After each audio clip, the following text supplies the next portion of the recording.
good to leave phones on mute, you know? There's really, I've rarely come across an emergency where someone really had to call, so it's not necessary to leave your phone. Yeah, I mean, it's very rare to come up with an emergency that someone's dying. I don't think I've ever had that happen.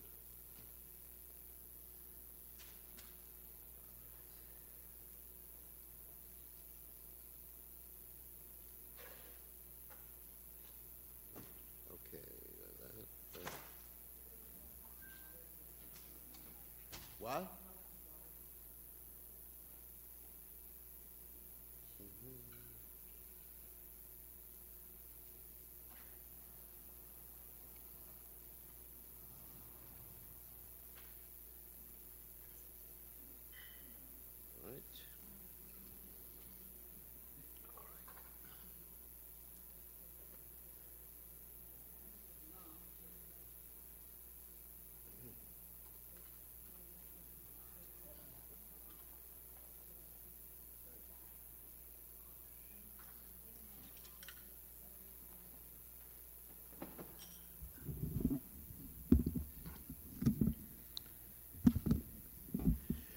Jaya Radha Madhuva Kunda Bihati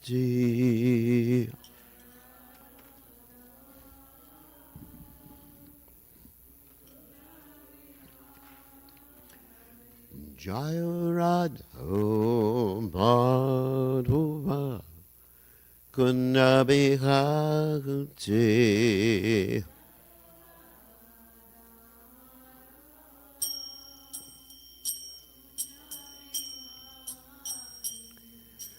Gopi Janabalaba Giribadadati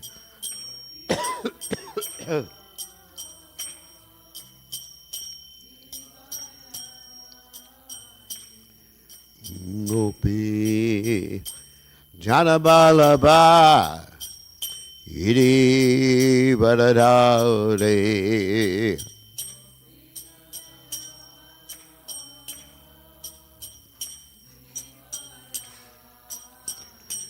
Yasodanandana Brajajana Ranjana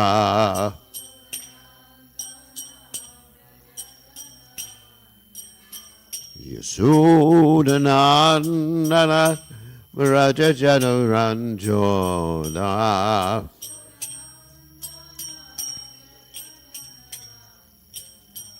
Jamuna Tera Panachaude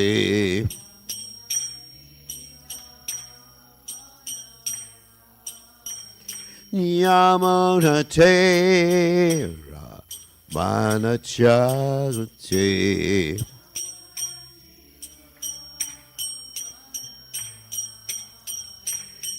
Jaya Radha Madhuva Kunya Bihati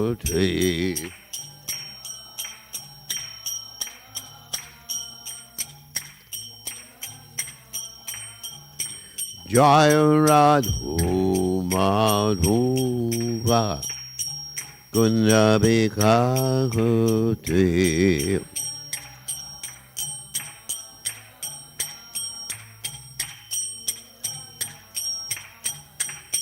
Gopi Jana Balava Iri Badadari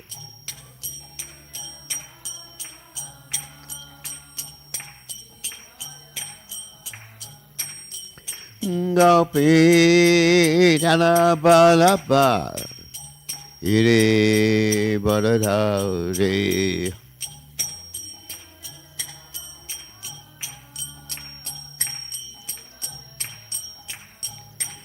Yasodanandana Raja Janaranjana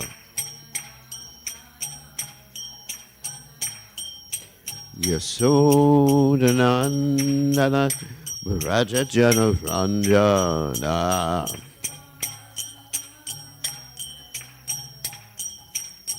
Yamuna Tira Banachari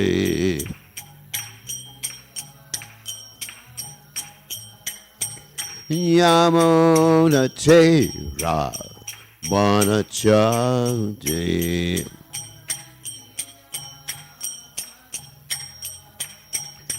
Jayo Radam Padhuva Kunabihahutri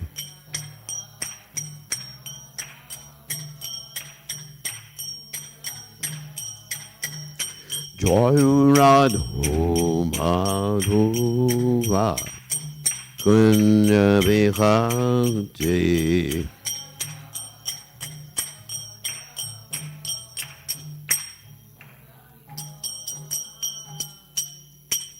Jai Om Vishnupad Paramahansa Parvatikacharya also Teta Sachishi Shimad His Divine Grace Abhaya Charananda Bhaktivedanta Goswami Srila Prabhupada Ki Jai ISKCON Founder Acharya Srila Prabhupada Ki Jai Ananda Koti Vaishnav Vrinda Ki Jai Namacharya Srila Haridas Thakur Ki Jai Prem Se Kaho Shri Krishna Chaitanya Prabhu Nityananda Shri Advaita Gadadha Shivasadi Gaur Bhakta Vrinda Ki Jai Shri Shri Radha Krishna Gopi Gopinath Shaima Kunda Radha Kunda Giri Govardhan Ki Jai Vrindavanam Ki Jai Mathuram Ki Jai Jagannath Swami Ki Jai Yamunamai Ki Jai Srimati Lasi Devi Ki Jai Samveda Bhakta Vrinda Ki Jai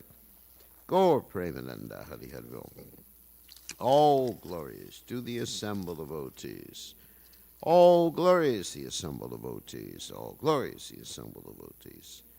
All glories to Shri Guru and Gauranga. Srila Prabhupada Ki Jai. Namo Vishnu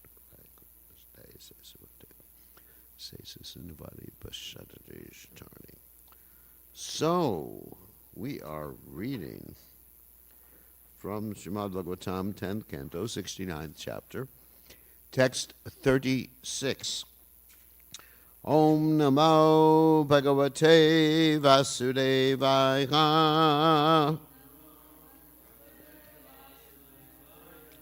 Om Namo Bhagavate Vasudevaya.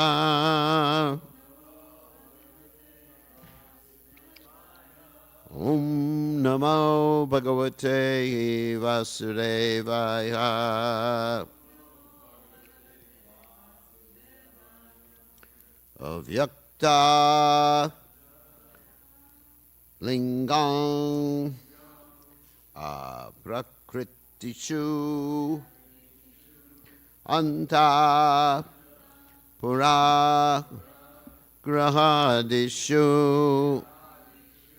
Kvachich Charantang Yogesham Tat Tad Bhava Bubutsya Avyaktalingam Prakritishu Andapura Grahadishu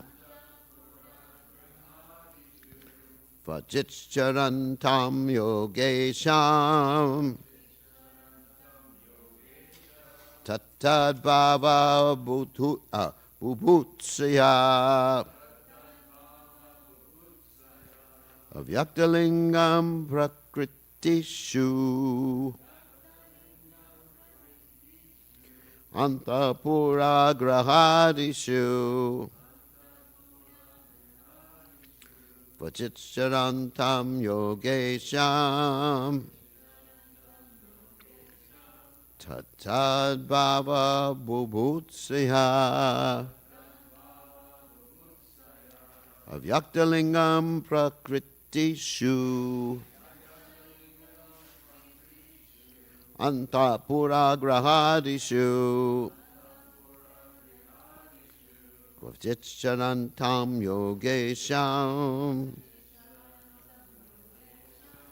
tatad bhava bhavutsya. Okay.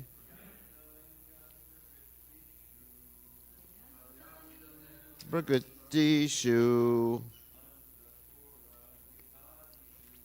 antapuragrahadishu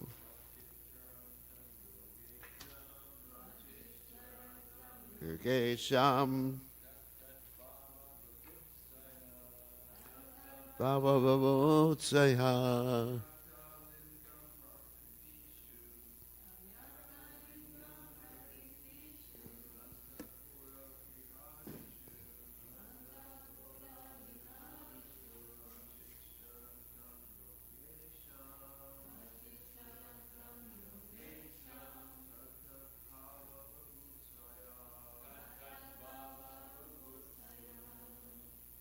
Ladies.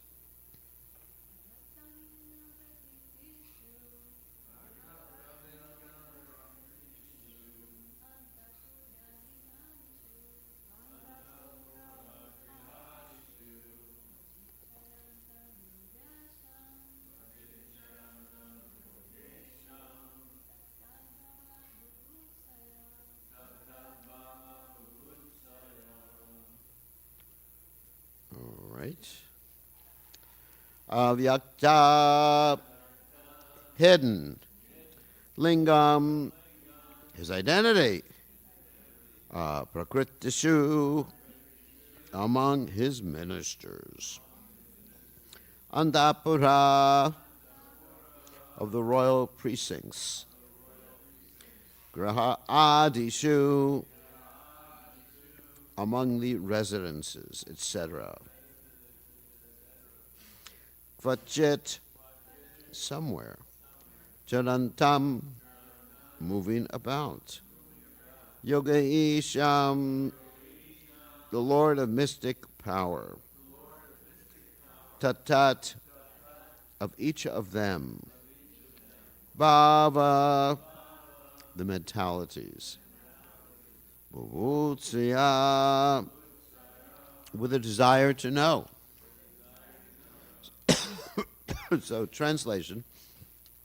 Somewhere Krishna, the Lord of mystic power, was moving about in disguise among the homes of ministers and other citizens in order to understand what each of them was thinking. You can repeat, somewhere Krishna, the Lord of mystic power, was moving about in disguise among the homes of ministers and other citizens in order to understand what each of them was thinking. So, purport by the followers of His Divine Grace, Srila Prabhupada, although Lord Krishna is all-knowing, while executing his pastimes as a typical monarch, he sometimes traveled about incognito to acquire necessary information about his kingdom. So there's some nice commentaries by the Acharyas. Vishwanath Chakravarti Thakur comments, disguising himself in other clothing, he went to the houses of his ministers and his own inner chambers in order to know the minds of the people there. Inner chambers means the family members. It's interesting. We're going to describe how he's able to do that. Though Krishna is the knower of everything, Yogesham, he acted in this way through the covering of his Sarva Yata Shakti, by his Leela Shakti immersed in Prema. Sarva Yata means to know everything, potency, by his pastime potency immersed in Prema. Quite interesting. And Jiva Goswami further explains, he went in disguise amongst his ministers and in his own palaces, since he was the master of yoga. Though he was omniscient, he wanted to confirm their loyalty. He wanted to understand the intentions of his ministers and residents of his palaces because sometimes the Leela Shakti would appear, causing him to desire to spy. In other words, it was fun. Leela means basically something you do voluntarily. I was listening to a class this morning where Prabhupada was saying that actually, quoting the impersonalists or Mayavadis, he said that our material entanglement is Brahman's Leela. That's the Mayavadis feel like that. We don't feel like that. It's not Brahman's Leela. In other words, we're the Supreme Brahman, and we put ourselves in illusion to enjoy this particular pastime of living in the material world and being subjected to birth, death, disease, and old age. It's not the type of Leela that I would want, being Brahman. Actually, it's a very interesting class. Prabhupada was talking about how we are tiny fragments, parts and parcels, of course, of the Supreme Personality of Godhead. And, typical example Prabhupada gave that as fragmental parts of the Supreme Personality of Godhead, we're like little sparks in the fire. And we can actually lose, or not exactly lose, have our fiery quality covered up, whereas the whole fire cannot. So this is definitely not our Leela, and this is not my Leela Shakti.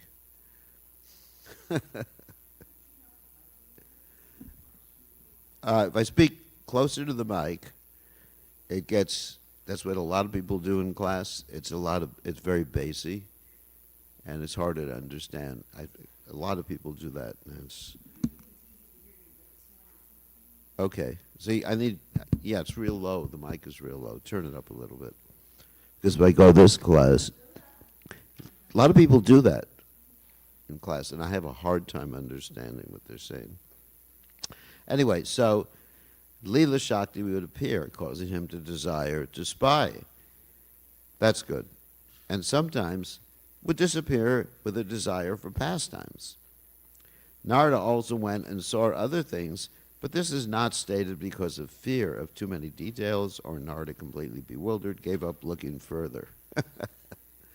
So Sanatana Goswami states, he went in disguise amongst his ministers in his own palaces, though he was omniscient, Yogesham, with a desire to understand their intentions. He also went in the assembly and in the yards, or in the palaces he went as a spy, Chirantam, with a desire to see the condition of prema of his queens. That's interesting. He wanted to see, not whether his queens actually loved him, but to actually see what they were like when he wasn't around. In other words, his disguise was so expert, he could be in front of his wives, and they wouldn't tell who he is. That's amazing, isn't it? So we're going to explain how or why the Lord has these skills, apart from being the Supreme Personality of Godhead, but that's later on in class. Though in just one house the Lord performed all household activities, he wanted to show the variety to Narada. Thus the activities were different in different houses, and Narada went to different houses.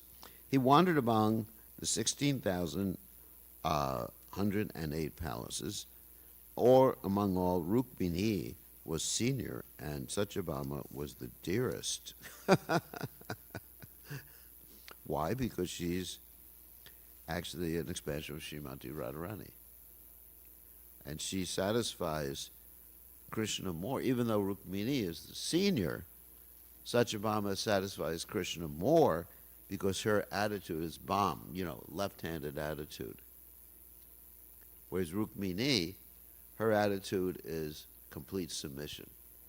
Even when Krishna tries to make her angry, as we've read previously, it doesn't work. She just faints. But Satyabhama becomes angry even when Krishna doesn't try to make her angry. So Krishna prefers that. Because just practically, practically we prefer things that are more spicy. and we're parts and parcels of Krishna. Having seen these two houses, later Narada saw the houses of Jambavati and others. He became blissful and almost fainted on seeing them with great curiosity.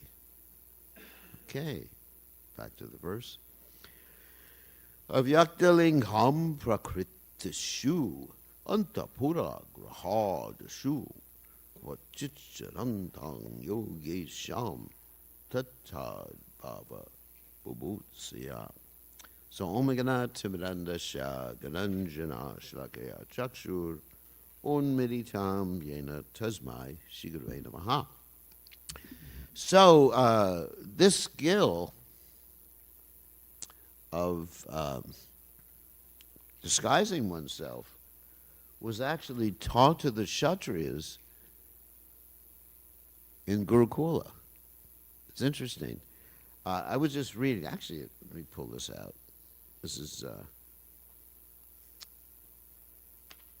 in the Bhagavatam, it's 10:45, 35, 36, anyway. Let me the commentary. So we can hear about some of the skills that were taught to the Kshatriyas. Give me a second. Whoops, went to the Bhagavad Gita.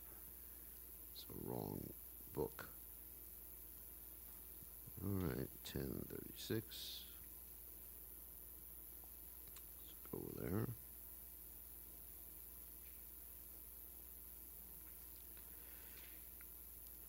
Is it 36? 35, sorry. No.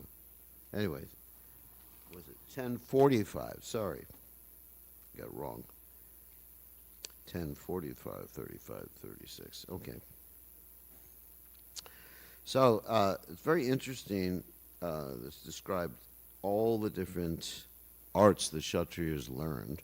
I'm going to read from this. I'm not going to read all of them, but some of them you may think that Kshatriyas shouldn't learn because they're Kshatriyas, they need to protect others. But it's interesting, Kshatriyas learn all these things in the Gurukula. We'll go through them, and then specifically we'll talk about the disguising oneself. There's singing, there's playing on musical instruments, dancing, drama, painting the face and body, making designs on the floor with rice and flowers, making a bed of flowers, coloring one's teeth, clothes, and limbs, inlaying a floor with jewels, covering a bed, wringing water pots, splashing with water, mixing colors, preparing wreaths, means garlands, setting a helmet on the head, obviously Kshatriyas should do that, putting on apparel in a dressing room, decorating the earlobes, applying aromatics, perfumes. Yeah, applying means applying perfumes, aroma on. No, I said applying. You got to listen carefully. I said applying or applying aromatics, decorating with jewelry, jugglery, and here's the one. It's called Kochumara Yoga, the art of disguise. And also, they learn to become magicians. Hasalagavam, sleight of hand. Preparing varieties of salad, bread, cake, and other delicious foods. Preparing palatable drinks and tinging draughts with red color. Interesting. Needlework and weaving. Wow. And we're not even halfway through. Making puppets dance by manipulating thin threads. They're actually called marionettes. Playing on a lute and a small X-shaped drum. It's like a din-din drum. Making and solving riddles, capping verses or reciting poems verse for verse as a trial of memory or skill, uttering statements difficult for others to answer, reciting books and enacting short plays and writing anecdotes, solving enigmatic verses, making a bow from a strip of cloth and stick, spinning with a spindle, carpentry, architecture, testing silver and jewels, metallurgy. It's amazing, isn't it? Kshatriya would learn all these things because they're all required. Tinging jewels with various colors, mineralogy, herbal medicine, the art of training and engaging rams, cocks, and quails in fighting. Because right now that's illegal. Knowledge of how to train male and female parrots to speak and to answer the questions of human beings. Healing a person with ointments, hairdressing, telling what is written in a book without seeing it, and telling what is hidden in another's fist. That's actually called mentalism. Just by reading, someone's bodily features. So Krishna is engaging his talent, these different talents, when he's hiding himself, fabricating barbarous or foreign sophistry. Actually, the devotees, Brahmins should all learn these things too. Knowledge of provincial dialects, knowledge of how to build toy carts with flowers, composing magic squares, arrangements of numbers, adding up to the same total in all directions, use of amulets, conversation, composing verses mentally, designing a literary work or medical remedy, building shrines, lexicography and the knowledge of poetic meters, disguising one's kind of cloth to look like another, knowledge of the various forms of gambling, playing dice, playing with children's toys, enforcing discipline by mystic power. Kshatriyas have to learn that. So in the future we'll be teaching these things in Varnashram College. Gaining victory and awakening one's master with music at dawn. So all these things are learned. So, in other words, pretty far out, isn't it? Boy, I'd love to learn all those things, even though I'm not a Kshatriya. That would be exciting. So, anyway, so getting back to the skill of disguising oneself, that is quite common among Kshatriyas. And we're going to make reference to Lord Rama's pastimes, where Lord Rama was doing the same thing. And the reason he was disguising himself, basically the same reason Krishna was disguising himself, was to not only find out what's happening in the inner palaces, but he wanted to find out what was happening in his kingdom, but not for the principle or purpose of exploiting the citizens. He wanted to find out if he had the trust of the citizens, just like Krishna was trying to find out if he had the full love of his wives, because he did, and the trust of his ministers. And of course, with the ministers and the citizens, it's a little bit different. You want to find out if the ministers are plotting against you. Sometimes that happens, even in the best of kingdoms. The ministers will plot against you, or anyway. Sometimes it happens in the United States. You have the ministers of the president. Not ministers, but anyway, and they don't agree with the president, and they plot against him, and sometimes they can even depose. There's certain laws in the United States where they can depose the president if they all agree. Anyway, so Lord Ram was going out, and what he discovered was the citizens were criticizing him. And because the citizens were criticizing him and he didn't have the full trust of the citizens because they thought that basically he was acting improperly, accepting Sita Devi back, then he took measures to correct the situation so the citizens would respect him. And what was that measure? That measure was sending Sita Devi away into the forest. So, in other words, it's very common for Kshatriyas to do this. And also, we find in the Mahabharata story that the Pandavas utilized their skill in disguise at different times. One time the house of Lak was burnt and the Pandavas escaped. And they hid themselves as brahmanas in Ekachakra. And of course, later on they were sort of not really discovered, but it was understood maybe they're not really brahmanas when Bhimsen killed this Rakshasa, Vaka Sura. Single-handedly, he killed this Rakshasa. So then the Pandavas had to go on. And finally, they were discovered during the Swayamvara of Draupadi. So that's one instance when the Pandavas had to go in disguise. Another incident was that they were in the kingdom of Virat. When the Pandavas had to go in exile, the final year of the exile had to be what they call Agyatvass.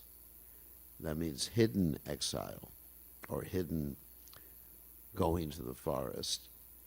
So during that year, the Pandavas had to assume different roles.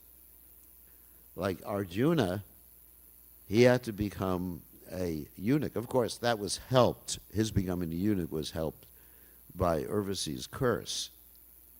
She cursed him to become a eunuch because he didn't want to have a relationship with her. And so that curse was later on mitigated to 1 year. And that was the year he became Briha Nala, like a eunuch. Very interesting story.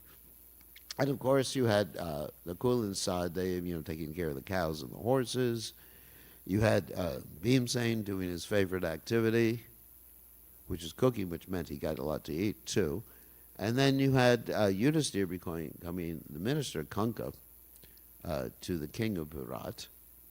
And so he had trouble actually keeping his disguise because everyone else had no problem taking on, all the other Pandavas, had no problem taking on a pseudonym, a different name. But the story of the Mahabharata is very interesting because Yudhisthira was so attached to telling the truth, he wasn't really fixed on keeping another identity. So what happened is that all the Pandavas, other than Yudhisthira, assumed these different identities like Priyanala, etc. And Yudhisthira was asked, "What name do you want?" And Yudhisthira said, "I cannot lie. I cannot take a false name." And they were thinking, "Oh my God, what are we going to do with this Yudhisthira? He has trouble going in disguise and taking on another name." And so finally, it was Arjuna or someone came up, one of the Pandavas came up with the solution that Draupadi gave him a pet name. And that pet name was like Kanka or something like that. And so therefore he said, "Okay, that's a pet name, that's my actual name. But if I'm actually asked who I am, I'll have to tell the truth." So the Pandavas were always praying, keeping their fingers crossed, that Yudhisthira wouldn't reveal himself. So he wasn't so good at keeping a disguise, and the other Pandavas were much better. Like at other times, we find that Arjuna took on the guise of a sannyasi. And that was the time when he had to go into voluntary exile because he had intruded on Yudhisthira and Draupadi, and because all the weapons were hidden or kept in Yudhisthira and Draupadi's place, so he had to go in and get the weapons while they were together, and the deal between the Pandavas was that if any of them intruded upon the other brother while he was with their common wife, Draupadi, that person would have to go into exile. So Arjuna had to do that. He had to go into exile, and while he was in exile, he took on the guise of a sannyasi, a renunciate. Of course, in those days, a renunciate did mean saffron cloth, although I think that's the way the picture is in the Krishna book. But a renunciate, in those days, the tradition would wear white cloth and like a long gamsha, or what we call a lungi nowadays. And so anyway, so he was a renunciate, and he went eventually to Dwarka to finish up his period of renunciation. And while he was in Dwarka, he was in such a good disguise that he was able to hide himself from even Balaram. Not from Krishna, but he was able to hide himself from Balaram and sit at the same dinner table with Balaram. While Balaram was sitting there, Subhadra was sitting there, of course Krishna was there too. And he was also able to somehow or other make eyes at Subhadra without being detected. Not only was this, obviously, I'm a sannyasi, but if I go to someone's house and start making eyes at their sister or something like that, it's pretty easy to detect, isn't it? I don't know what making eyes is anyway. I guess it's blinking or something like that. So he was so expert in disguise that basically he didn't get caught until until Subhadra kidnapped him, or he kidnapped Subhadra, and then it was discovered. So you see, Kshatriyas use this quite often, this principle of disguise, and also using spies to determine what's happening in their kingdom, also using spies to determine what's happening in other kingdoms. Other incidences of this disguise, or Kshatriyas using this sort of disguises, is actually not Kshatriyas, Brahmins. Okay, here's an incident. I came up with two incidents of Brahmins, great devotees, using disguises. Acharyas using disguises. Wow, imagine that. So I have to learn that art too. So once upon a time, Sripad Ramanujacharya was challenged by the king, I believe it's the king of Kashi. Was the king of Kashi? Kanchi. King of Kanchi, not Kashi, because South India. And he was challenged, you have to surrender to me and only worship Lord Shiva. So I want to see Ramanujacharya right away. So what happened is Ramanujacharya sent his disciple Kuresh in disguise. And Kuresh went before the king, and of course the king demanded to become a devotee of Lord Shiva instead of Lord Krishna, Lord Narayan, and Kuresh refused, and there's the story, Kuresh had his eyes taken out, but he took the part of his spiritual master to help his spiritual master. Another time happened, another incident, is when Srila Bhaktisiddhanta Saraswati Thakur was threatened. And Srila Bhaktisiddhanta Saraswati Thakur put on a disguise. He dressed up as a brahmachari.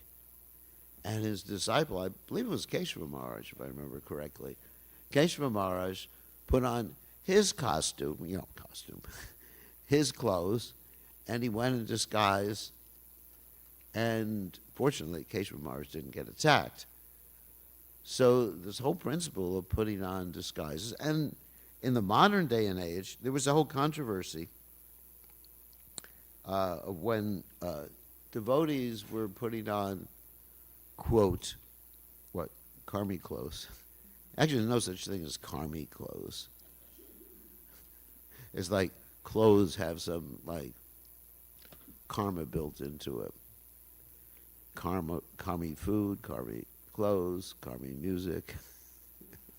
Anyway, technically speaking, a karmi is someone who executes the karma kanja practices. It'd be more appropriate to say vikarmic clothes, but it's not even appropriate.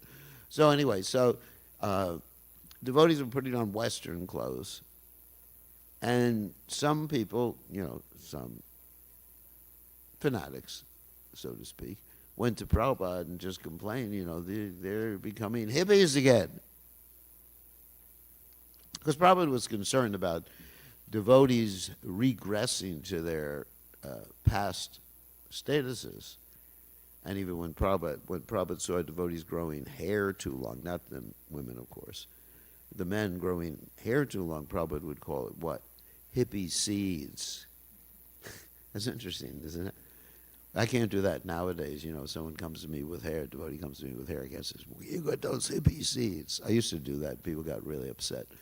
So, but anyway, so the devotees are wearing these clothes, and Prabhupada was very concerned. All the devotees are going back, reverting to their past identities. And he sent out a letter, stop wearing these clothes. Wear devotee clothes, traditional clothes, whatever, devotees, saris.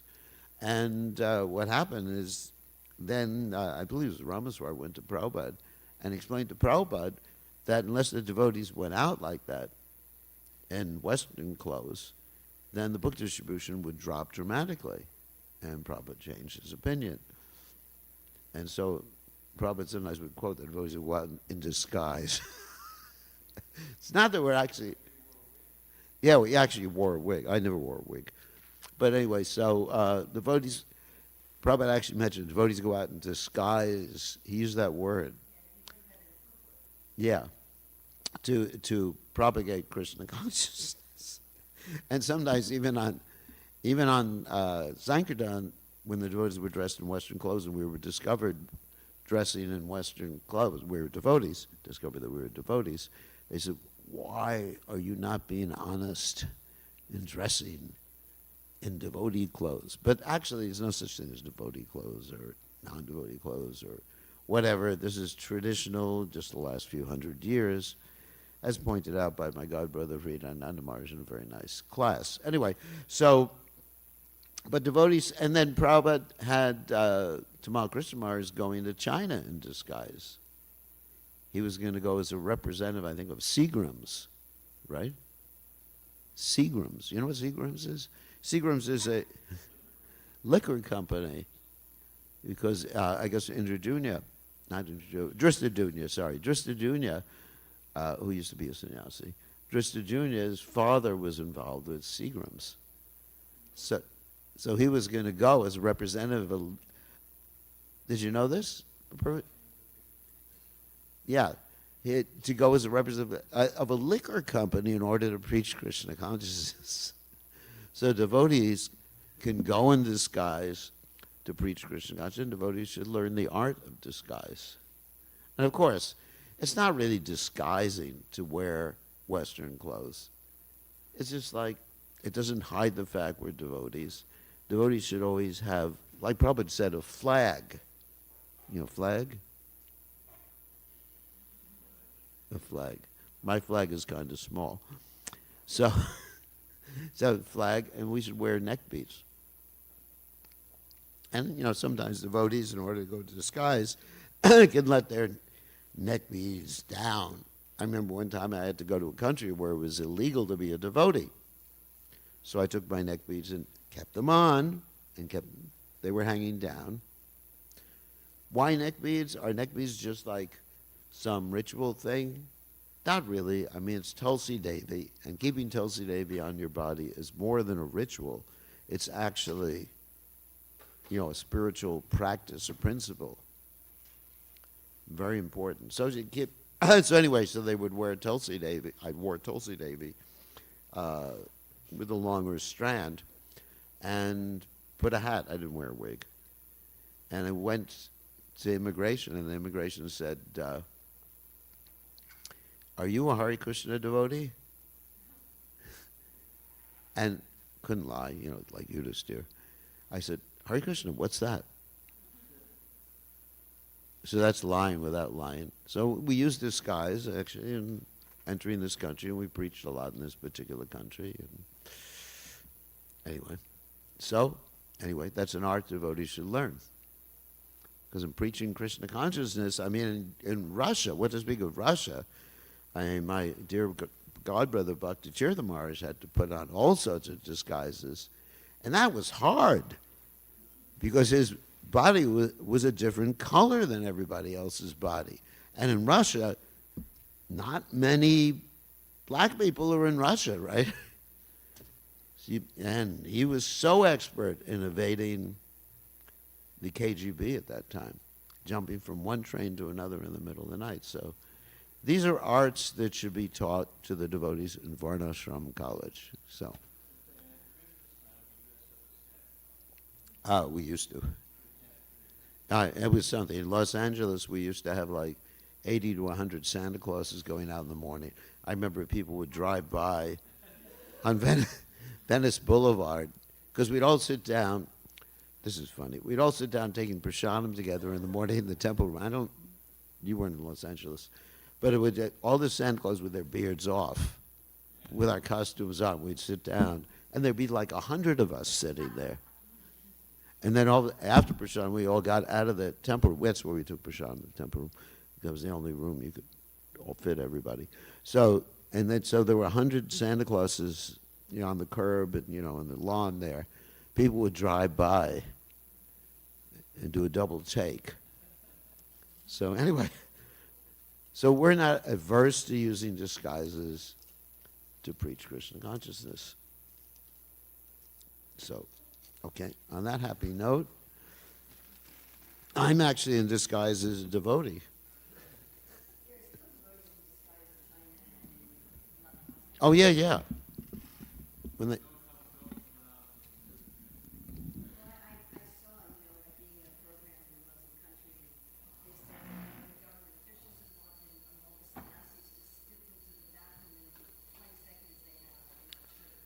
Well, in China, all the sannyasis dress in Western clothes.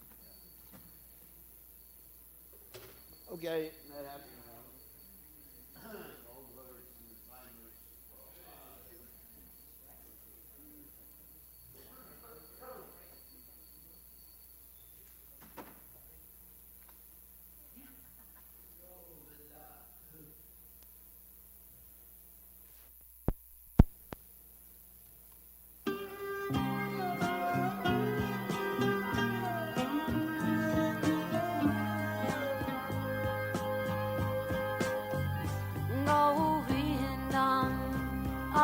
Purusham Tamaham Bhajami Govindam Adi Purusham Tamaham Bhajami Govindam Adi Purusham Tamaham Bhajami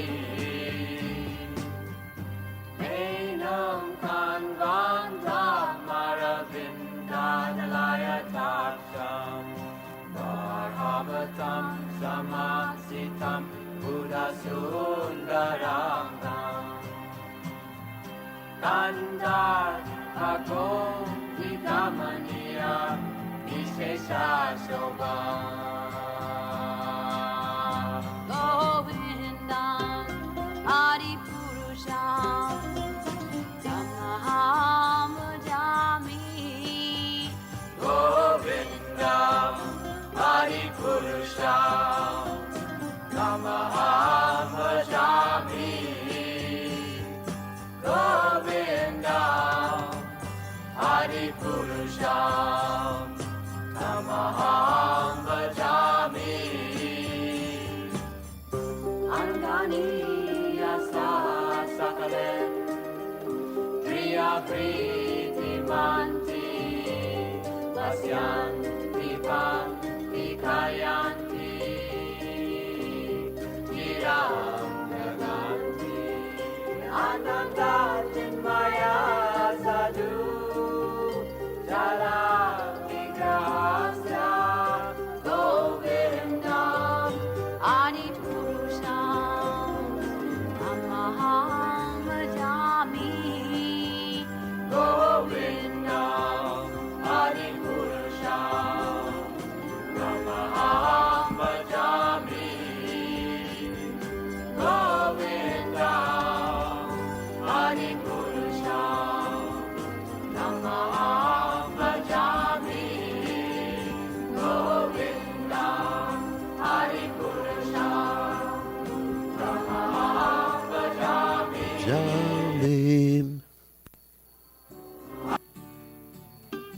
Namo Vishnu Padaya Krishna Pastaya Bhutale Shimate Bhakti Vedanta Gasamaniti Namande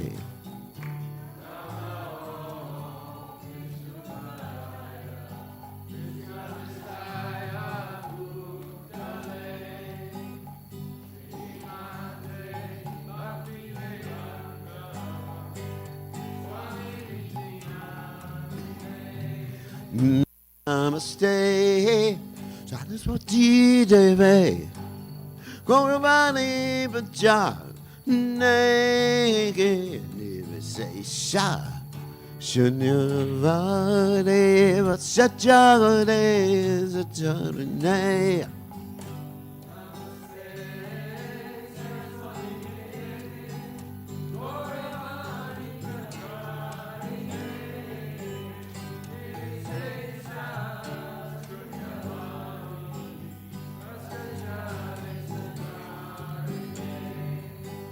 Jaya Shri Krishna Chaitanya Prabhu Nityananda Shri Advaita Gadada Siva Sari Gaura Durinda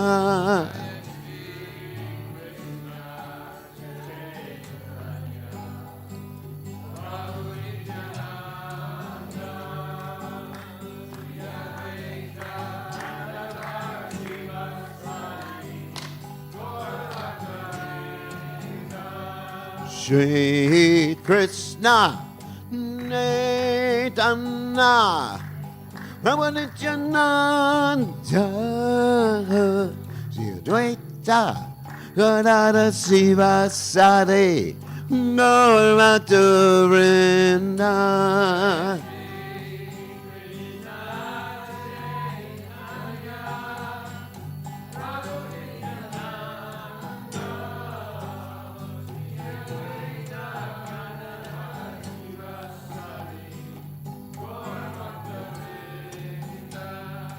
Shri Krishna Chaitanya Prabhu Nityananda Shri Advaita Gadada Siva Sari Gaura Durinda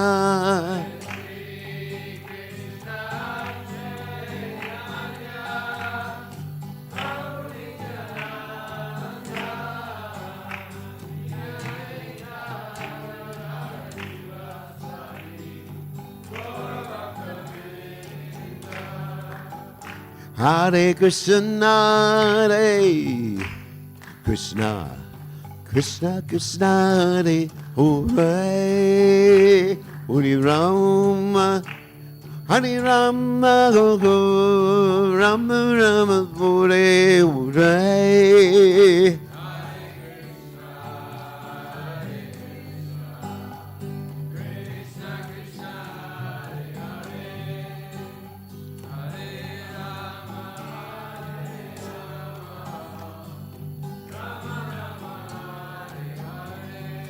Hare Krishna, Hare Krishna, Krishna Krishna, Hare Hare, Hare Rama, Hare Rama, Rama Rama, Hare Hare.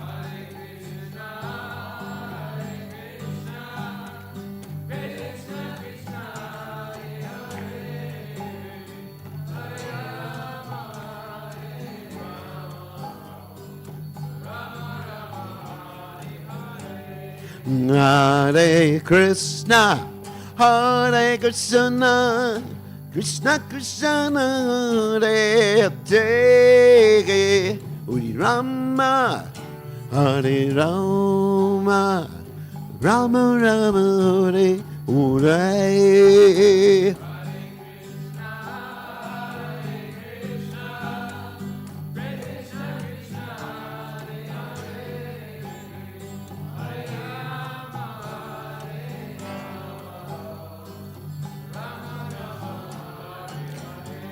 Hare Krishna, Hare Krishna, Krishna Krishna, Hare Jai, Hare Rama, Hare Rama, Rama Rama, Hare Jai.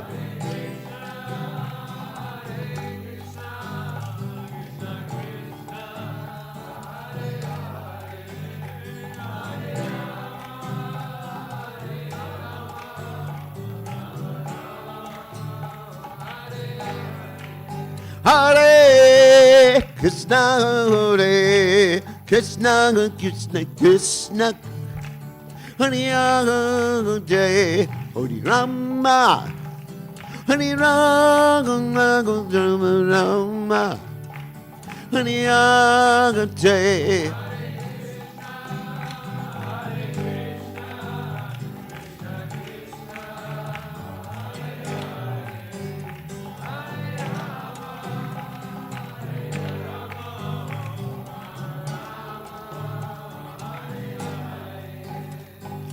Hare Krishna, Hare Krishna, Krishna Krishna, Hare Hare, Hare Ram, Hare Ram, Ram Ram, Hare Hare.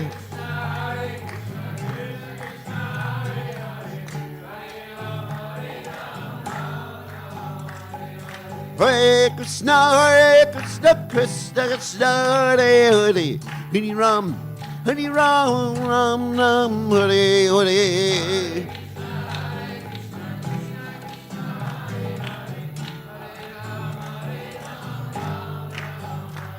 Jayarat, Goloka na na na na, Goloka na na na, te.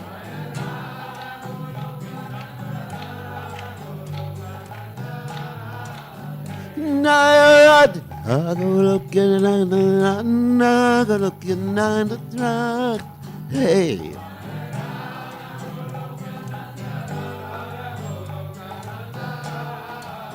Jayarat. Hey, Rade, Rade, Rade.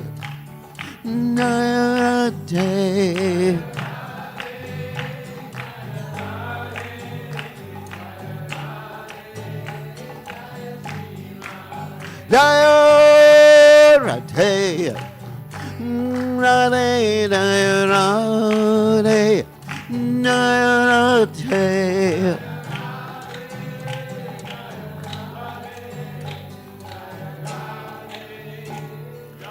Jai Ragade, Jai Om Vishnupad.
Chaitodarpanam Arjanam Bhava Mahadevagni Nirvapanam Shreya Kairavya Chandrika Vitaranam Vidyavadu Jivanam Anandam Buddhi Vardhanam Pratinam Pranamita Swadanam Sarvatma Snapanam Param Vijayate Shri Krishna Sankirtanam Nam Namakari Bahudan Nija Sarva Shaktis Tatrapita nihamita smarane nakala etadrishita vakripa bhagavan mamapi Durdaiva midrishami hajjanina nuraga Trinadapi sunichena Tarorapi suhishuna Amanina manadena Kirtaniya sadahari Nadanam najanam nasundarim Kavitam va jagadisha kamaye Mama mi janmini ishvare Bhavatad bhaktir hoitaki twai Ainanda tanuja kinkaram Patitam mam vishame bhavam buddha Gripayata vapada pankaja Stita duli sadrushim vachintaya Nayanam gavidushu daraya Varanam gadra Pulakarnishitam vapukada Tavanama grahane bhavishyati Yugayatam namishena Chakshusha pravashayatam Shunayatam jagat sarvam govindam virahena me Ashlishyavapadamritam panastumam Adarshanam marmahatakarotuva Yatatatava vidadatulam pato Mat prananatastusa eva napara Victory to the Sri Krishna Sankirtan, which cleanses the heart of all the dust accumulated for years and extinguishes the fire of conditional life of repeated birth and death. This Sankirtan movement is the prime benediction for humanity at large because it spreads the rays of the benediction moon. It is the life of all transcendental knowledge. It increases the ocean of transcendental bliss, and it enables us to fully taste the nectar for which we are always anxious. O my Lord, congregational chanting of your holy name alone can render all benediction to living beings, and thus you have hundreds and millions of names like Krishna and Govinda. In these transcendental names you've invested all your transcendental energies. There are not even hard and fast rules for chanting these names. O my Lord, out of kindness you enable us to easily approach you by your holy names, but I have fortunate that I have no attraction for them.